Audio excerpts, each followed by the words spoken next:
So yung sinabi mo, ES, na you want him to succeed. Of course, we all want that, no? Because he's the president. It doesn't take an Einstein to figure out that if he succeeds, we all succeed, Yes. right? But character is destiny, no?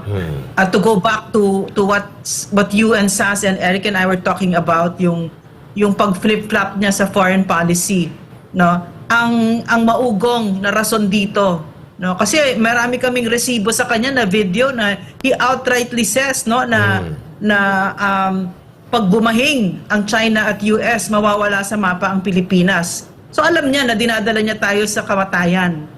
No, and ang maugong na balita dito kung bakit nag-flip-flop siya, kasi the US, they got into an agreement, a secret agreement. Siya pala yung may secret agreement, no?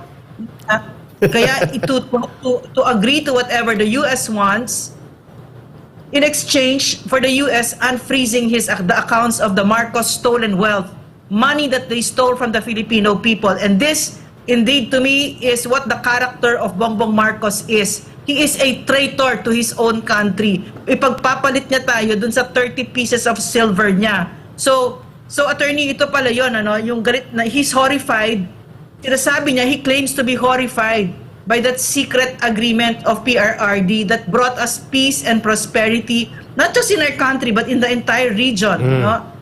Yet he himself is hurtling us towards war, and we want to demand, we demand from this president to divulge to us what that secret agreement he had with the US. Bakit siya nag-flip-flop? Yes, Attorney Vic, that is very sensitive.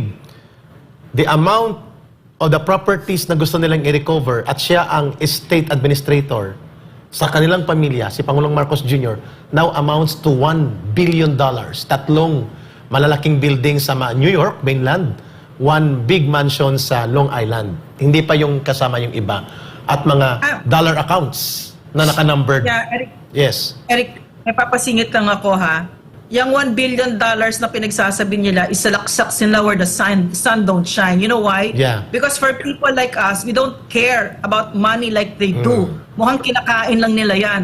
Ipagpapalit nila yung $1 billion na yan para sa mga anak ko, for instance, na walang halaga. Kahit $48 million pa yan, hindi ko ipagpapalit ang mga anak ko o yung mga salinlahing Pilipino para sa pera. Pero sa mga taong ito, para kay Bongbong Marcos, kay Lisa Marcos, kay Martin Romualdez, mukhang ang ginodiyos nila ay pera. Yan ang nakikita natin. Huwag nila tayong idamay.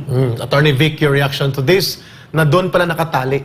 Itong hinahanap mo kanina na sa kasagutan sa pivot. Pagpihit at papunta sa napakadelikadong tapang-tapangan at gira-girahan na posisyon at panggigiit sa China. Pera pala ang bottom line ng kanyang secret dealing sa Amerika pabalik-balik. Kaya mahalaga yung mga ganitong diskurso ka Eric at Doc Lorraine, sapagkat bagamat masalimuot yung usapin ng South China Sea at foreign policy, kailangan po nating piliting himayin upang maunawaan ng mga ordinaryong Pilipino. Ako, admittedly, abogado ho ako, dati ako naglingkod sa pamahalaan, pero talagang masalimuto yung usapin na yan. Pero hindi tayo dapat matakot alamin yung bagay-bagay patungkol sa ating foreign policy na mukhang ligaw na. Saan ka ba nakakita, magdadalawang taon pa lang, nakailang bisita na sa Amerika? Apat na. Ano ang nangyayari doon sa Section 7, Article 2 of our Constitution? That the state shall pursue an independent foreign policy. Are we still independent? Is this still Filipino interest? National interest pa ba ang isinusulong at nangingibabaw o interest na ng kaibigan at alyado nating dayuhan? Wala tayong problema at diskurso sa China or Amerika. Kaibiganin natin pareho. Okay. Pero wag nating isulong ang kanilang interest. Isulong natin yung interest ng Pilipino. Personally, Attorney Vic, doon sa tanong ni Ma'am Lorraine, do you believe or do you look at that perspective angle na ang kanyang pagtapang-tapangan at pagiging paninikluhod sa Amerika ay dahil doon nakatali sa recovery efforts nila ng mga ill-gotten or questioned wealth na naitago sa Walang Amerika? pinagkaiba yan doon sa burning and hanging issue tungkol doon sa drug use. Nabanggit, makikita naman natin is obviously ill-advised kada aalis mag-iiwan ng medyo controversial na sagot, kundi fentanyl, ngayon naman horrible. Ngayon na dadaysek dahan-dahan at lumalabas ang katotohanan, panahon na upang magpaliwanag ang pamahalaan. Tama. Saan ba tayo patungo? Ayaw namin ng digmaan. Uulitin ko, malaswa ang gera.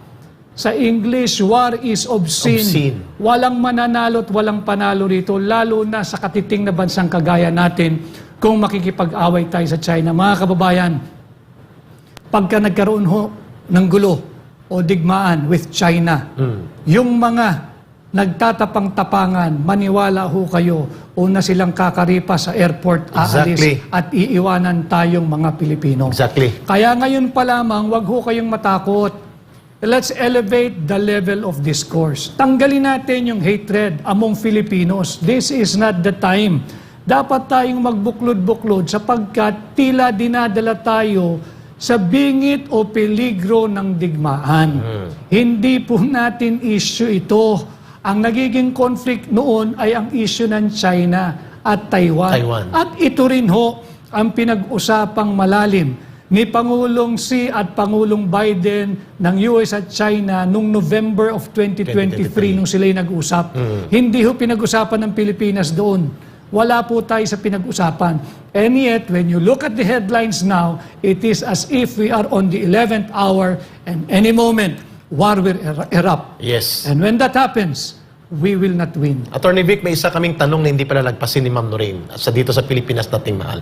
And thank you for stating that you're not closing on the idea na ang kanyang pabalik-balik sa Amerika na hindi siya transparent, hindi niya inilalahad sa taong bayan at sa buong bansa, ay nakaangkla ang itong napakadelikadong pagpihit ng kanyang foreign policy paniniklood sa Amerika dahil sa recovery ng mga ill-gotten and questioned wealth na itinuturong itinago, ninakaw sa bansa 40 years ago, nire-recover nila ngayon.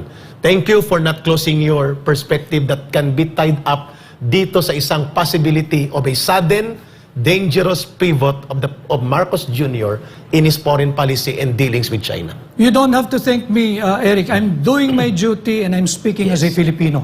Correct. Ako ho'y nagsasalita bilang Pilipino at may karapatan ako ipahayag ang aking saloobin at obserbasyong sa nagaganap sa kasalukuyan sa ating bansa. Yeah!